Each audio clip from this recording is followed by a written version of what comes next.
Olá, estudante! Tudo bem com você? Eu sou o professor Vinícius, professor de Ciências e Biologia da Rede Estadual de Ensino. Estou hoje, junto com a nossa amiga Márcia, a nossa intérprete de Libras. Olá, Márcia! Para a gente dar início à nossa segunda aula de Biologia para você, aluno do primeiro ano. Na nossa aula de hoje, continuaremos então a falar sobre a embriologia, sobre o desenvolvimento embrionário aí dos animais. E vamos reconhecer que o desenvolvimento embrionário envolve a multiplicação, o crescimento e a especialização das células embrionárias, conhecer as principais fases do desenvolvimento embrionário e identificar em ilustrações, esquemas, estágios e partes básicas de embriões dos animais. Bom, para a gente então iniciar a nossa aula, vamos retomar o que a gente viu lá na primeira semana. A gente ficou aí uma semana sem se ver, aí a gente pode esquecer de alguma coisa, mas vamos então retomar? Vamos lá. Todo então desenvolvimento embrionário, ele vai iniciar, a gente vai começar esse estudo a partir da fecundação. Ocorreu a fecundação, ocorreu a formação então de um zigoto. Esse zigoto, também chamado de célula-ovo ou ovo. A partir disso, então, desse zigoto, nós temos aí sucessivas segmentações ou clivagens que vai compor, então, o primeiro estágio de desenvolvimento embrionário, que nós vimos lá na nossa última aula, onde cada tipo de ovo vai possuir um tipo de segmentação diferente, né? Então, nós temos aqui, ó, o zigoto, ocorreu aqui, ó, segmentações ou clivagens, onde formou-se, então, a mórula. Reparem que meio interno, o que eu vou ter nesse meio interno? Arquêntero, tá? Como o arquêntero, vamos raciocinar aí, como o arquêntero é o meu intestino primitivo, né? Vai ser, então, esse futuro intestino, o que vai acontecer? Esse canal, esse blastóporo, então, essa abertura, ela vai ser, se vai originar ali, um vai originar o intestino, o outro vai originar o quê? O que vai entrar ou sair o alimento, certo? Então, nesse caso, o que acontece? O blastóporo, ele pode originar tanto a boca quanto o ânus, primeiramente, tá? Quando o blastóporo origina a boca primeiro, então, ó, formou lá arquêntero, blastóporo. Esse blastóporo vai originar a boca.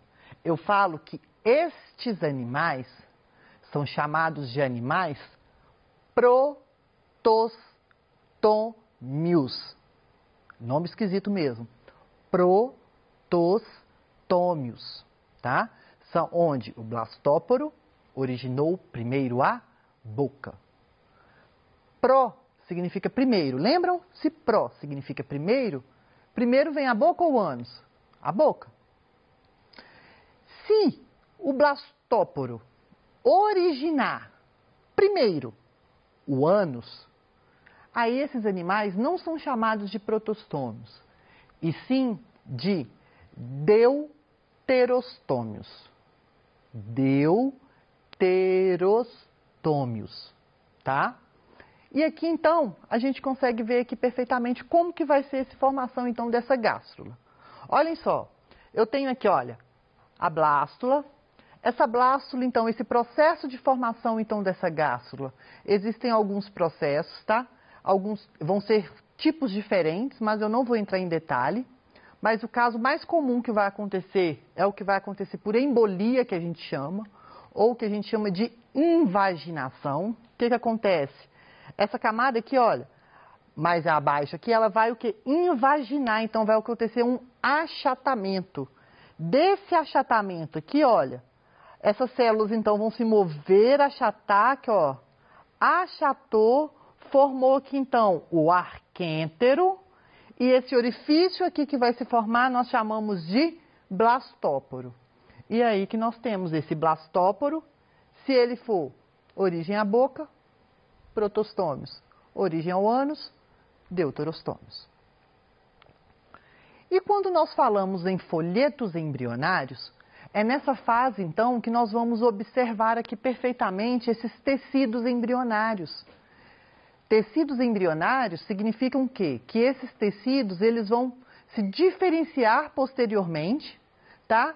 Em vários tipos que nós vamos ver aqui daqui a pouco. Existem, então, 3 tecidos embrionários, ou também chamados de folhetos germinativos.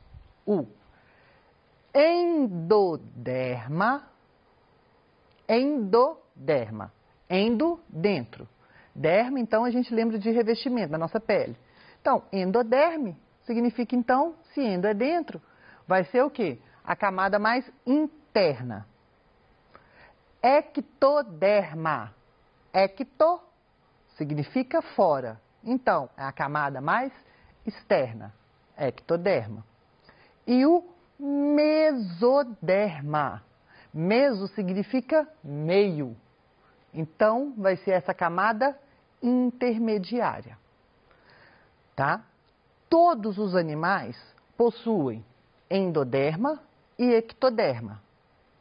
Porém, alguns animais possuem esse terceiro folheto aqui, que vai ser o mesoderma. E aí nós temos mais um nomezinho aí de classificação. Todos os animais que vão apresentar apenas 2 folhetos germinativos, ou seja, endoderma e ectoderma, nós chamamos então de animais diblásticos.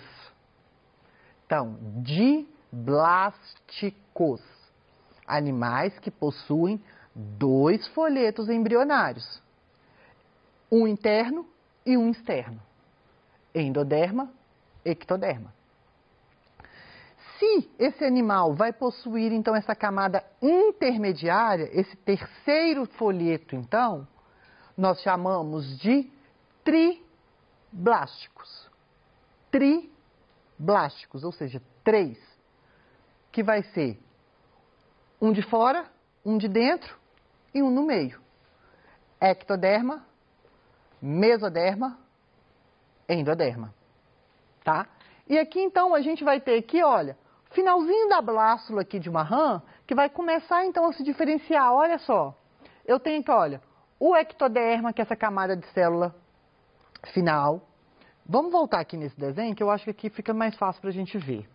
Olha aqui que interessante, olha. Esse animal aqui, ó, ele vai possuir somente 2 folhetos, ó. Endoderma, tecido de dentro, ectoderma, tecido de fora, tá?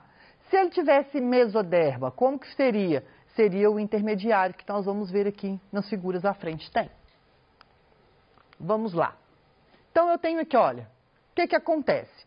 Lembram que eu falei que na gástrula, ela vai possuir uma abertura chamada de blastóporo, que vai ser esse canal de comunicação, então, do meio interno para o externo?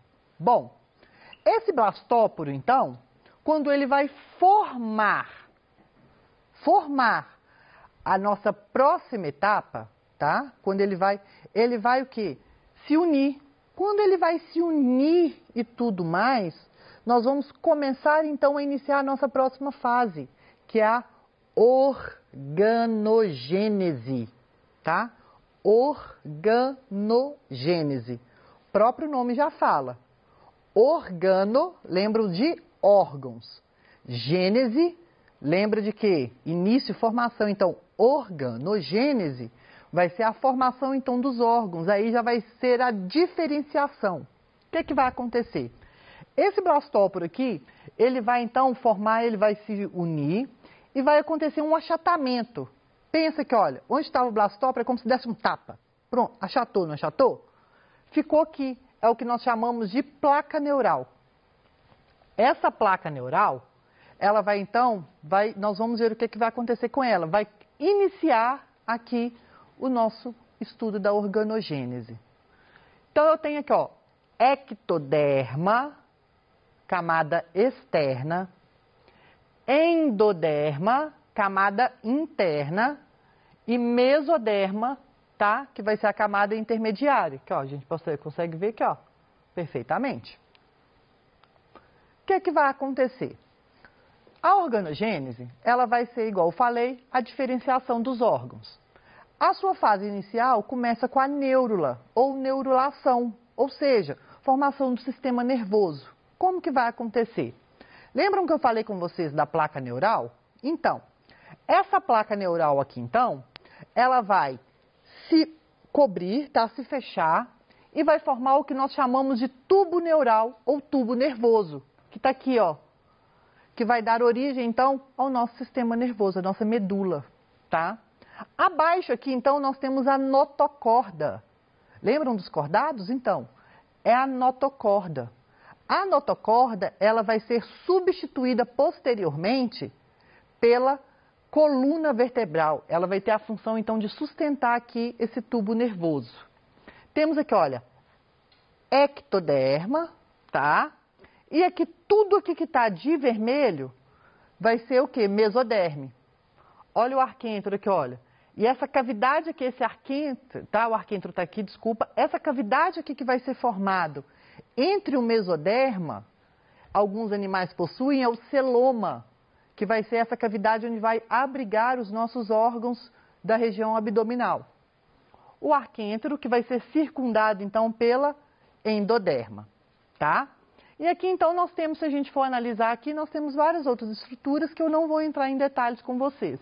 Mas só para a gente observar que quando está nessa fase, eu consigo ver o tubo nervoso, a notocorda, o arquêntero e o celoma, se alguns animais possuem, tá? Então, olha como que ocorre a formação do tubo neural, ó.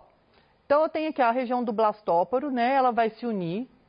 Unindo, então, ela vai aqui, nós falamos que está num estágio que nós chamamos de goteira neural, que parece uma goteira mesmo. Ela vai se unir, fechou aqui, formou o nosso cordão nervoso e aqui a notocorda, tá? E aí, só para a gente finalizar a nossa aula, o destino dos folhetos embrionários. Ectoderma origina epiderme e o revestimento do sistema nervoso. Endoderma, sistema digestório e respiratório. O que sobrou? Mesoderma. É mais fácil assim para a gente gravar. Bom, deixa aqui para vocês então o exercício, que a gente vai resolvê-lo então para a gente ver como que ficou então a nossa aprendizagem aqui. É uma questão do Enem e fala o seguinte: na década de 1990, células do cordão umbilical de recém-nascidos humanos começaram a ser guardadas por criopreservação, uma vez que apresentam alto potencial terapêutico em consequência de suas características peculiares. O poder terapêutico dessas células baseia-se em sua capacidade de... Então, vamos lá. Quando eu falo aqui nas células do nosso cordão umbilical, o cordão umbilical nós sabemos que existem aquelas células que nós chamamos de célula-tronco, né? Células multipotentes aí. O que acontece? Essas células, igual aqui falou, ela tem um alto poder de diferenciação celular. E essa técnica que eles falaram aqui, essa criopreservação, é aquela técnica de congelamento, tá?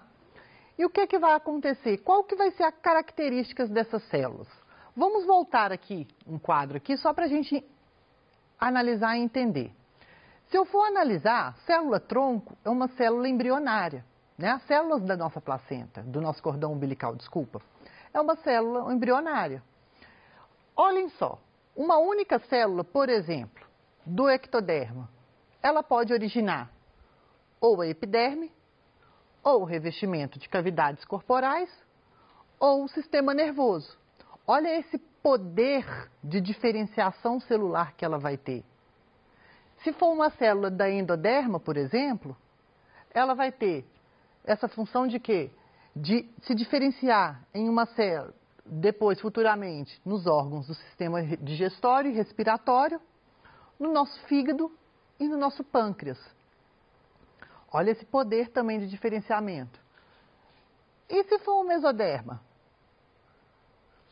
Olha o tanto de coisa que o mesoderma ele vai originar. É igual eu falei com vocês, né? A gente guarda o ectoderma e o endoderma, que são menos coisas. Ectoderma, epiderme, revestimento e o sistema nervoso.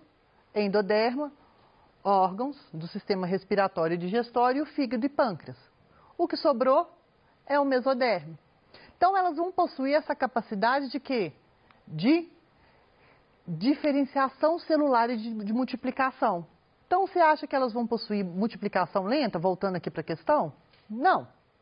Comunicação entre células? Também não. Adesão a diferentes tecidos? Diferenciação em células especializadas? E reconhecimento de células semelhantes? A alternativa correta vai ser o quê? A letra D, que vai ser diferenciação em células especializadas. Bom, chegamos ao fim da nossa aula, tá? Vejo vocês então numa próxima. Até mais!